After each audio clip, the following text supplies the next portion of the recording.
நான் இப்ப சொல்ல வர்றது என்ன தப்புன்னு சொல்றீங்க? 41 பேர் உயிரை காவு வாங்கினாங்க.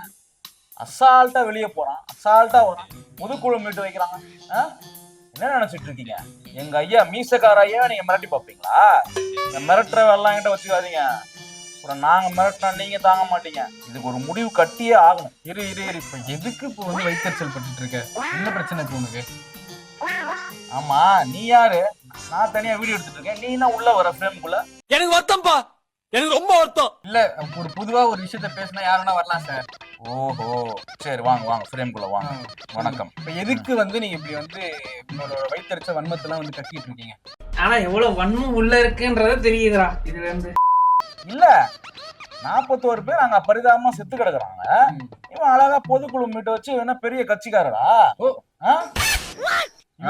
இவரால நீங்க அப்படின்னு சொல்ல முடியாது. நான் பொதுவா வந்து சொல்றேன். ஆமா, பொதுவா பேசுறீங்க. ஆமா ஆமா பொதுவா ஜேர்னலிசமா பேசுறீங்க. ஆமா, நான் ஜேர்னலிசம் பேசுறேன். இப்போ நான் என்ன கேக்குறேன், இது வரைக்கும் எவ்வளவு பொலிட்டிக்கல் பார்ட்டி வந்துச்சு, நிறைய இதெல்லாம் வந்துச்சு இல்லையா?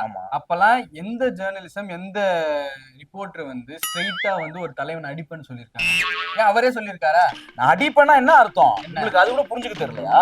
ஜேர்னலிசம் மூலியமா தான் நாங்க அடிப்போம். சும்மா வந்து சரி, ஜேர்னலிசம் மூலியமாவே அடிக்கிறதா இருக்கட்டும். அது எப்படி ஸ்ட்ரெயிட்டா இது வரைக்கும் சொல்லியிருக்கீங்களா? ஏன் கட்சி தொடங்கி 2 வருஷம் கூட ஆகல.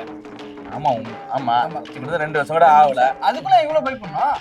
இன்னைக்கு என்ன தீர்மானத்தோட வந்திருக்கா தெரியலடா சாமி. பயப்படலாம் இல்ல, நான் ஒன்னும் புரியல. இது வரைக்குமே கூட அந்த மீசக்காரர் வந்து ஒரு மாதிரி நல்லா பொதுவா பேசுவாரு, நிறைய இஷ்யூ தான் எடுத்து பேசுவாரு. அவர் ஸ்ட்ரெயிட்டா வந்து அந்த பொலிட்டிக்கல் சைடு வந்து அவர் பேச மாட்டாரு.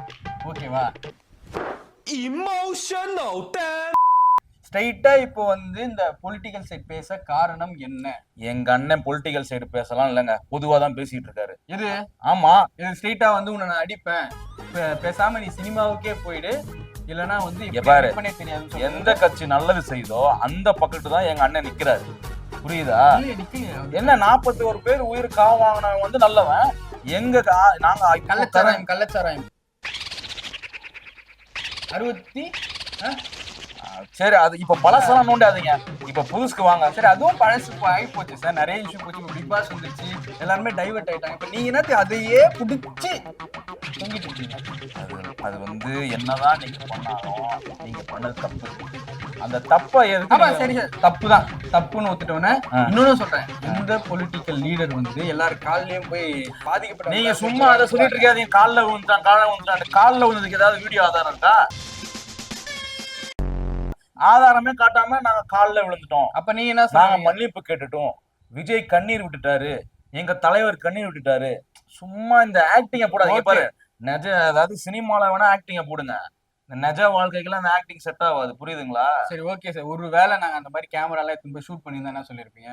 இது ப்ரொமோஷன் பண்றாரு அவரு, சொல்ல முடியாது. ஜனநாயகன் ஷூட்டிங் கூட பண்ணிருப்பீங்க அப்படின்னு கூட சொல்லுவீங்க கன்ஃபார்மா.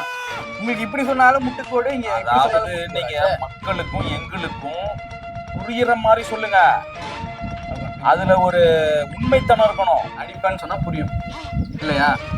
அதுதான் இப்ப கூட அதை நீங்க தப்பா தான் புரிஞ்சிருக்கீங்க. அடிப்பேன்னா என்னுடைய கையால அடிப்பேன் கிடையாது, என்னுடைய ஜேர்னலிசம். அதுக்கு பதில் ஒருத்தர் கொடுத்திருந்தாரு, அது பாத்தீங்களா? என்ன கொடுத்தாரு ஒருத்தர்? ஆமா தெரியும். அவர் என்ன பெரிய புடுங்கியா? புடுங்கிதான். என்ன மிரட்டுறாரு?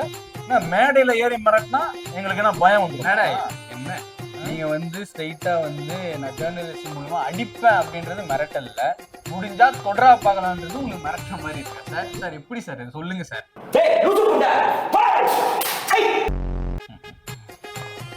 சரி, இப்போ வந்து உங்க கட்சிக்கு நீங்க வந்து நாங்க என்னமோ உங்க கட்சியை வந்து பயப்படுறீங்க. சும்மா சும்மா அதே சொல்லிட்டு இருக்காங்க. பயப்படுறேன் என்ன பயப்படுறோம்? உண்மையை சொல்லுங்க, பயப்படல. நீங்க பயப்படல. இன்னொரு விஷயம் சார், திரு உதயநிதி அவர்கள் வந்து வெள்ளூருக்கு வந்தார் சார். ஆமாமா, என்ன கூட்டம் தெரியுமா? 5 பேர் தான் வந்தாங்க. நடந்து போயிட்டே இருக்காரு, கண்டுக்கல. யாரோ நினைச்சிட்டு போயிட்டு இருக்காங்க சார். அதுவும் கேட்டாரு. அதுதான் இது வந்து என்ன தெரியுமா, எளிய மக்கள் வந்து பாக்குறதுக்கு கூட்டம் வராது. ஒரு சினிமால இருந்து வந்தவரா பார்த்தா கூட்டம் வரதான் செய்யும். உதயநிதி படமே நடிக்கலையா? ஆனா வந்து உங்க தலைவர் அளவுக்குலாம் அவர் நடிக்கல. அப்பாடா, ஒத்துக்கிட்டேன். அவர் நடிப்பு வரலன்னு இவரே சொல்லிட்டாரு. அப்படி சொல்லலையா? அதெல்லாம் விடுங்க. சரி, விட்டு மீசக்காரர் பேசுனது கரெக்டா தப்பு?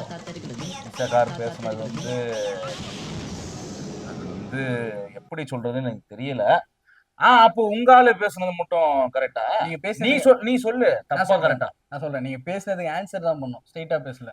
குஞ்சு நீ சாதாரண குஞ்சு இல்ல, அப்பமவன மன்மத குஞ்சு, மல்லிகை குஞ்சு, மணக்கிற குஞ்சு, பறக்கிற குஞ்சு. அவர் ஏதோ தலைவர் என்னைக்கோ ஒரு நாள் எமோஷனலா சிஎம் அங்கிள்னு சொல்லிட்டாரு. அது கொஞ்சம் தப்பு தான் இருந்தாலுமே. நீங்க பண்றது மட்டும் தப்பு இது பண்றீங்க. நாங்க வந்து இல்லைன்னா யங்ஸ்டர் நான் சொல்ல முடியும். பாயிண்டா பேசுறேன். சொல்றேன் கரெக்டா தப்பா. அவர் எவ்வளவு நிறைய விஷயத்த வந்து பயங்கரமா பேசியிருக்காரு. அவர் மேல ஒரு தனி மரியாதையே இருந்துச்சு இந்த இஷ்யூக்கு முன்னாடி வரைக்குமே. இன்னொரு மீசக்காரரை பத்தி அவர் வெளியே கொண்டு வந்தது முதல்ல அவர் தான். அதுக்கு அவர் நிறைய எதுவும் பேசிட்டு இருக்காத. நாங்க பண்ணது கரெக்ட் தான். நாங்க பண்றது கரெக்ட். அடுத்த ஆட்சி நாங்க வருவோம். நீங்க பயப்படாதீங்க. அடுத்த ஆட்சி எங்களுக்கு தான். நாங்க பயந்துகிட்டு இருக்காதீங்க. புரியுதுங்களா? ரோட் ஷோனா என்ன? சோத்திரையும் அடி வாங்கியாச்சு, சேத்திரையும் அடி வாங்கியாச்சு. சும்மா தேவையில்லாத கேள்வி எல்லாம் என்கிட்ட கேட்டுட்டு இருக்காத. தெரியுதா? கஷ்டமா இருக்கா? இதே மாதிரிதான் தேவையில்லாம பேசினா அப்படிதான் இருக்கும். அதுக்கப்புறம் இந்த இஷ்யூ சரி இப்ப என்ன பண்ணலான்ற? நான் இரு. ஆமா அடிப்போம். என்ன பண்ணுவேன்? முடிஞ்சா தொடுறா பாப்பா. ஆமா அடிப்போம். முடிஞ்சா தொடுறா. தொட்டு பாக்குறேன் இரு. தொட்டு பாக்குறேன் இரு. தானே போறீங்க. தொட வேண்டிய இடத்துல தொட்டா எல்லாமே நடக்கும். ஓ வேலையை போறேன்னா நான் வீடியோ எடுத்துட்டு இருக்கேன். உள்ள வந்து என்னமோ கேள்வி கேட்டுட்டு இருக்கேன். போடா வெளியே. இவங்க திருந்த மாட்டாங்க. வெளியே போய வெளியே. மக்களே பாருங்க, 41 பேரு உயிரை குடிச்சு கொடூரமான முறையில வாழ்ந்துகிட்டு இருக்கிற. எதுக்கு திருப்பி வந்த? அவ்வளவுதான், கட் பண்ணிட்டாங்க கேமரா. எப்போ நீ எதுக்கு இப்ப பேசிட்டு இருக்க? கொடூரமான ஆட்சிக்கு நீங்க இது பண்ணாதீங்க. அவரே சொல்றாரு இந்த ஆட்சி கொடூரமான ஆட்சியா.